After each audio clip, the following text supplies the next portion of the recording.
barangay, hali yung mga applaudisment.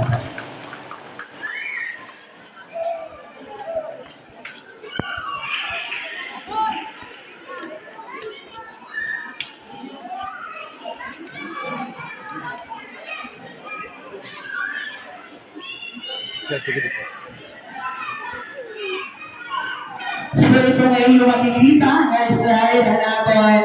Minahal na minayuyo ang atong punong barangay. Amo ito ang iya. Upod ang mga sangguniang barangay. Amo ito ang iya gintrabaho ang atong barangay. Iraan ay insulay kung ano ang mga priority nga kailangan ng barangay. Ansyahan na ira nakita ng priority amo ang atong tubig. So amoy doon, nga ada, makita ka mo, hanira sa ko, mahato sa kapulan, into nga. Diretso gaya ito hira nag-aksyon.